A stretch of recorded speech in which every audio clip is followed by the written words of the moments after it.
যে কোনো party programme বা গেট টুগেদারে আমরা চাই আমাদেরকে দেখতে একটু ডিফারেন্ট লাগুক, সেক্ষেত্রে মেকআপ কিন্তু একটা ইম্পর্টেন্ট রোল প্লে করে। স্মোকি আইজের সাথে আপনি নুড মেকআপ করতে পারেন, নুড লিপস্টিক ইউজ করতে পারেন, আর যদি চোখে লাইট মেকআপ দেন তাহলে ডার্ক লিপস্টিক কিন্তু একটা ভালো লাগা ক্রিয়েট করে। আর ফেসে ন্যাচারাল মেকআপ, একটু ব্লাশ, আর আপনি গর্জিয়াসলি রেডি।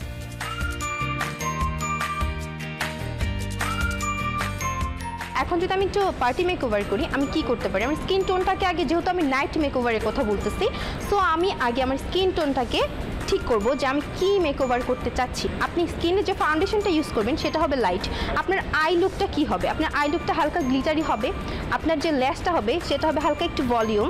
আর আপনি যে লিপস্টিকটা চুজ করবেন সেটা হবে একটু লাইট। কেন লাইট? কারণ আপনার স্কিনটা যেহেতু ডার্ক, আপনি আপনার ফাউন্ডেশনটা চুজ করছেন হচ্ছে একটু লাইট, সো দ্যাট আপনার লিপস্টিকটা হবে লাইট। তাহলে কি হবে? আপনি যখন রাতের বেলা পার্টিতে যাবেন, আপনার যখন ডিনার শেষ হবে আর আফটার হচ্ছে আপনার পার্টিটা কভার হয়ে যাবে, কিন্তু আপনার মেকওভারটা একদম স্মুথ থাকবে।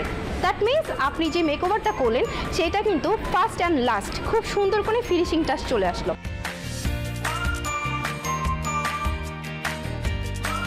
আমি যখন আমার আই লুকটাকে হচ্ছে স্মোকি করব, তখন আপনাকে কি করতে হবে? আমার যে হচ্ছে আইলাইনারটা, আমার যে আইল্যাশটা অ্যান্ড আমার যে কাজলটা, ওইটাকে আমার একটু খেয়াল করতে হবে। কেন খেয়াল করতে হবে? কারণ আমি যেহেতু ব্রাইট, আমার স্কিন টোনটা ব্রাইট, আমি হচ্ছে আমার ফাউন্ডেশনটা ইউজ করছি হচ্ছে ন্যাচারাল বেস, সো দ্যাট আমাকে স্মোকি আইয়ের সাথে আমার ল্যাশটাকে রাখতে হবে একটু ভলিউম, দেন হচ্ছে আমার হালকা একটু ব্ল্যাক কাজল, আর হচ্ছে আমার লল ল্যাশে যে ল্যাশটা থাকবে ওইটাকে আমি হালকা একটু লয়ার পার্টের হচ্ছে ল্যাশ দিয়ে একটু ব্লাশ করে নিব। কেন? কারণ হচ্ছে যেহেতু এটা রাতের বেলা, যখন আমি ব্রাইট স্কিনে মেকআপ করতেছি তখন আমাকে ওই জিনিসটা অনেক বেশি ফোকাস করবে।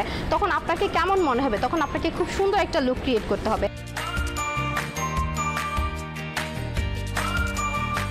আমার ফেসটা যদি রাউন্ড হয় তাহলে আমি হেয়ার স্টাইলটা কীভাবে করব?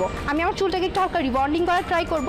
আর আমার ফেসটা যদি একটু লম্বাটে শেপ হয় তাহলে আমি চুলটাকে কার্লি করব। বিকজ কার্লি কেন করব? কারণ আমার ফেসটা এমনিতেই লম্বাটে।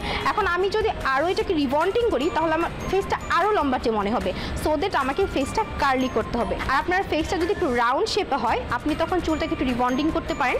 আপনি হালকা একটু হাইলাইটারে যেটা করবেন আপনার ফেসে, ওই হাইলাইটারের সাথে আপনি হেয়ারটাকে ওইভাবে একটা গ্লিটারি ছোট্ট একটা ক্লিপ দিয়ে একটু আটকে দিতে পারেন।